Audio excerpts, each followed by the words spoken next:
Ayaw naman patulan ni Senator Franklin Drilon at ng ilang kongresista ang hamon ni Chief Justice Renato Corona na pumirma rin sila ng waiver para buksan ang kanilang bank account. Saksi si Cara David.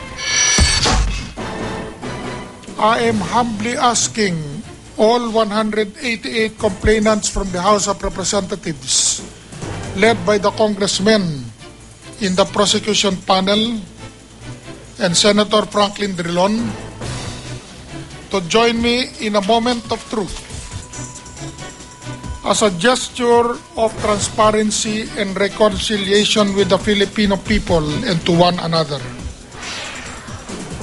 I am asking them to sign these blank forms and to join me sapagkat hiling po ito ng bayan. Let us face the people together. Ang kondisyong ito ni Chief Justice Renato Corona para magkaroon ng bisa ang waiver niya sa pagbubukas ng mga bank accounts, ari-arian at mga SALN sa publiko, ipinagkibit balikat lamang ni Senador Franklin Drilon. I find it amusing at mukhang kasama sa plano. Ngunit I will not fall into his trap. I will continue to look at his evidence. I will ask questions. But I will not fall into his trap. Maging ang ilang kongresista ayaw ring patulan ng hamon ni Corona.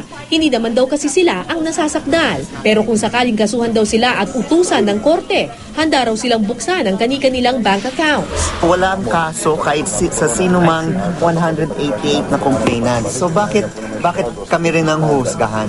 No? Kung may kaso laban sa amin, then we may consider signing a waiver. But at this point, we don't see any need. No? Our SALNs are there.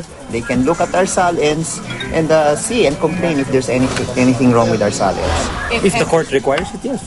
But why should we subject ourselves to that punishment? We're unang-una hindi kami impeachable officials. Accountable po kami sa taong bayan.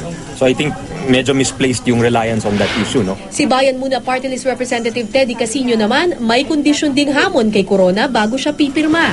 Itong taong itong naghahamon na pumirma kami ng waiver, ni ayaw niyang tanungin siya ng kahit na isang tanong mula sa prosecution or sa senator judges. So how can you seriously consider yung sinasabi niyang pumirma kami ng waiver, di siya ayaw magpatanong ni isang tanong. So obviously this is a stunt. Paniwala nila maging ang pag-alis ni Corona sa witness stand ng walang pahintulot ng Senado ay kasama umano sa strategiya ng depensa.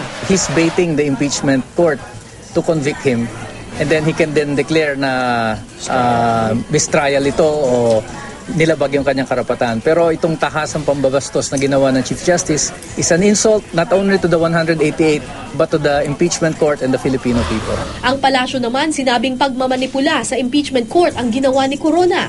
Sinayang daw ni Corona ang pagkakataong sagutin ang mga nag-aakusa sa kanya na bahagi ng ating justice system. Si Presidential Political Advisor Ronald Llamas naman na ayon kay Corona ay hawak daw si Pangulong Aquino sa leeg. Sinabing nagsalita raw ang punong mahistrado tungkol sa kasalukuyang administrasyon na animoy umiiral pa rin ang sistema umano ng gobyernong Arroyo. Imbis daw na magpaliwanag, ng atake pa raw ang punong mahistrado. Si Ombudsman Conchita Carpio Morales naman wala pang tugon sa mga patutsada ni Corona. Ako po si Cara David, ang inyong saksi.